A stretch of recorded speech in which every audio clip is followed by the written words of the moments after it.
Big boy football is back on the offensive side of the ball. They big boyed the Atlanta Falcons right out of the Bay Area. And by that, I mean Christian McCaffrey probably squatted 1,500 pounds on his one rep when he's pushing guys back into the end zone. That was a special run from Christian McCaffrey that really epitomized what this game was all about for the 49ers. Christian, 129 yards on the ground, 5.4 per carry, season highs across the board. That is what the 49ers offense looked like in 2022, in 2023, when this offense was absolutely rolling. They entered this game, this win, 20-10 over the Atlanta Falcons, averaging only 3.1 yards per carry. It was one of the least productive run games in the entire NFL. Why was that the case? Well, I think a lot of it was they were missing George Kittle.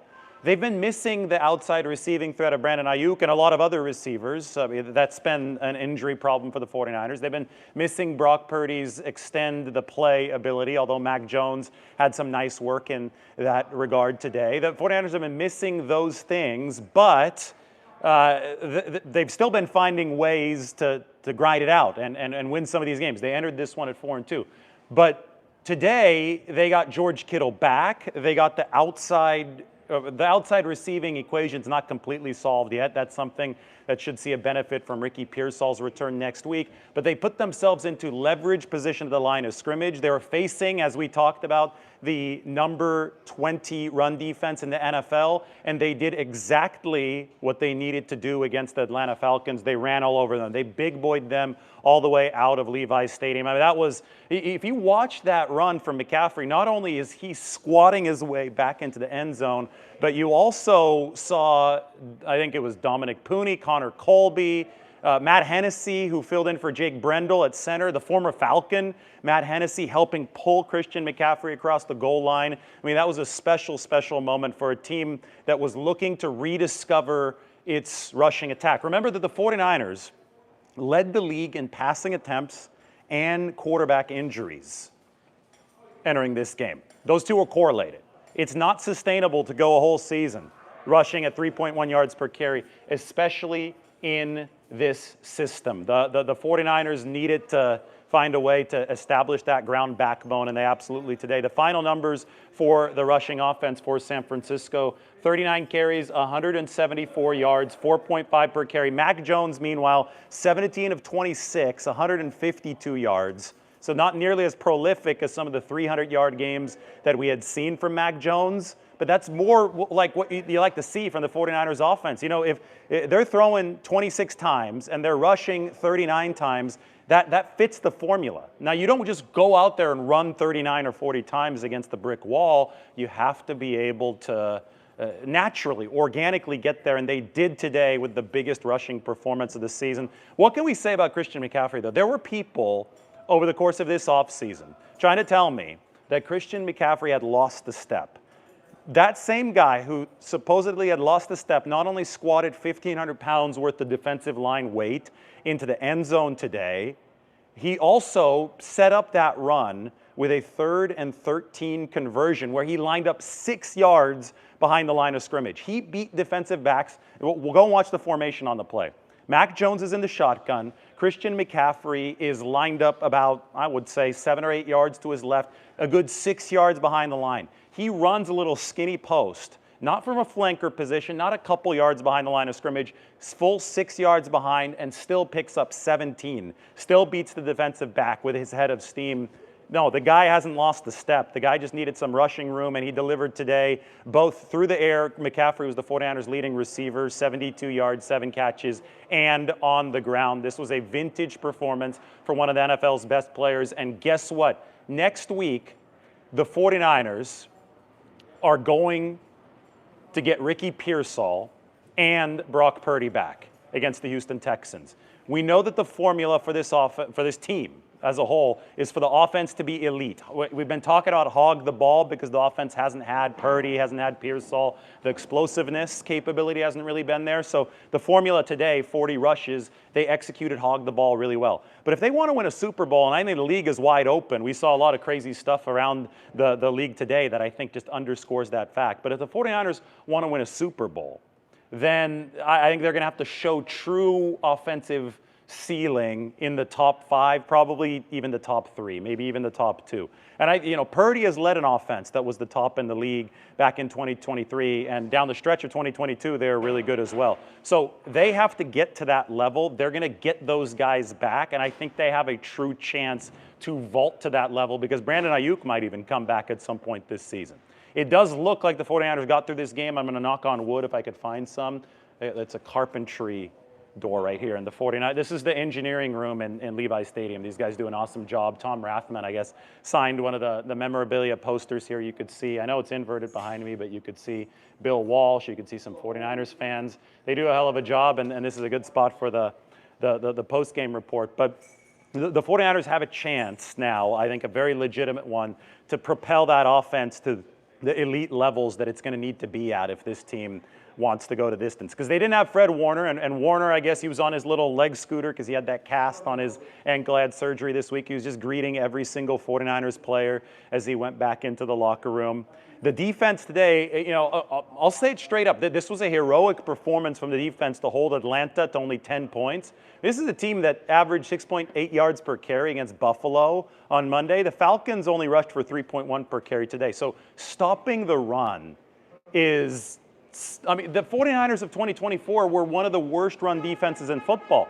The same team that eviscerated the Bills on the ground with Bijan Robinson 6 days ago only managed 3.1 per carry against San Francisco. 14 carries, 40 yards for Bijan Robinson, only 2.9 per carry. But I will say that this defense remains a gas can. But the thing is, like, a gas can blow up in your face, and it could be really bad. It could really wound you. But a gas can also blow up in the opposition's face. And today it blew up in Michael Penix's face. Bryce Huff has the fastest get-off in the entire NFL. And his strip sack in the first half was a game-tilting play. You can talk all you want about the decimated pass rush, no Nick Bosa, no Yetur Gross-Matos, obviously Fred Warner now out for the 49ers. You can talk all you want about that, but Bryce Huff still has the fastest get-off in the league. And if the 49ers can put him into position to pin his ears back and get after Michael Penix or any quarterback that he faces, the gas can blow up in the opposition's face. It did today. Huge play came at the end of the first half where they pressured Michael Penix into intentional grounding, and the clock ran out. And because of that, the Falcons couldn't kick a field goal. And yeah, those 3 points were massive, massive for the 49ers. Still, there was a lot of explosive passing plays for Atlanta, penalties on the back end for the 49ers, stuff that you could say the 49ers have to clean it up, but to be honest, it might be impossible to clean all of it up because they don't have Fred Warner. They don't have Nick Bosa. They were running a big safety rotation today. 4 safeties played for this football team. But even if you're giving up those explosive plays, you have to remember that there is no complete team in the NFL. Nobody's going to be perfect on both sides of the ball. So what you want to do is find the moments that truly matter and deliver in those moments, the high leverage situations. Well, the 49ers today, 4th and 1 for the Falcons, 4th quarter, late in the game, 3-point lead for San Francisco.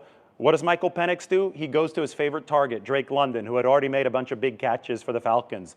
What happens for San Francisco? Chase Lucas, who is filling in for Upton Stouts, their backup nickelback. Chase Lucas, somebody who was on the practice squad last year, scout team nickelback last year. He was playing receiver and defensive back. He was doing everything. He was doing grunt work for the 49ers. No recognition last year. He was behind the scenes, didn't put on a game day uniform, worked his ass off to get into position to make this team as a backup. Then he saw a big opportunity today for the 49ers. And he had played earlier this year. He was part of the big stop against the Rams when they stonewalled them on 4th down. But on the 4th down today, Chase Lucas was able to knock the ball away just enough so that Drake London could not pull in the catch. I'm going to tease Chase about it. It's like, you got to catch it, man. Break the 14-game interception drought. That's still the longest in NFL history. But the 49ers are still getting the job done at the highest leverage spots. I think about Huff. I think about Lucas. I think about the final stop where they all pin their ears back because they're not worried about the Atlanta run game anymore.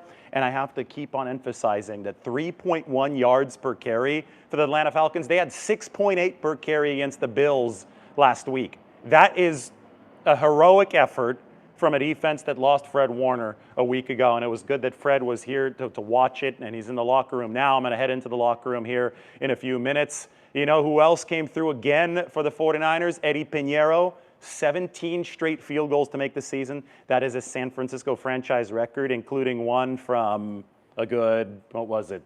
I think 52, 53 yards out. Set up by a Connor Colby catch. Like the offensive lineman, the ball squirted out of Mac Jones' hands. Connor Colby made the catch for the 49ers, rumbled upfield a little bit, and then they kicked the field goal to Eddie Pinheiro. They needed every one of those points to give this game the cushion that it ended up having, 20-10 in favor of the 49ers. They did lose Jake Brendel in this game, but Matt Hennessy, who played for the Falcons in the past, Matt Hennessy actually was a scout team player of the week for the 49ers because Ryan Newsel, who's the center of the Falcons, he emulated him in practice this week. And then that was a good Falcons interior that the 49ers defense stood up tall against.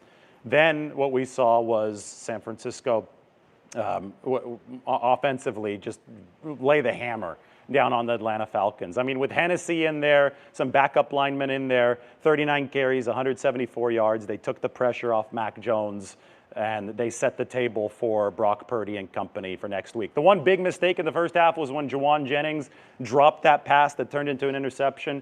49ers overcame it. Jennings, 4 catches, 31 yards. The Sky Moore, 1 catch, 15 yards for San Francisco. That was huge. He's a gadget weapon, but he delivered for the 49ers there with a big play in that second half. George Kittle, I mean, his presence is massive, right? He's the leverage piece. Today, he only was targeted twice, didn't catch a single pass. I just don't think that George is in shape yet. But guess what? George is going to get in shape over the course of the next few weeks. Pearsall's going to come back. Purdy's going to come back. They're 5-2. They have the most wins in the NFC again, the 49ers do. Let's watch Tampa play tomorrow. But this San Francisco team is doing exactly what it needs to do. They're winning games even while shorthanded. Guys are now going to be coming back. I understand that Warner and Bosa won't be walking through that door onto the field anytime soon, but that means that the pathway is elite offense and good special teams. And rebuilding the run game today. 39 carries, 174 yards, big boy football. They big boyed the Falcons right out of Levi Stadium. Rebuilding the run game was everything for the 49ers in the long term. Even had they lost this game, the long-term win was rebuilding the run game because that is the foundation for the elite offense that can make the 49ers contend in this crazy league. All right, I'm headed to the locker room. We'll talk to everybody soon. Hear from the engineering room, by the way, at Levi's Stadium.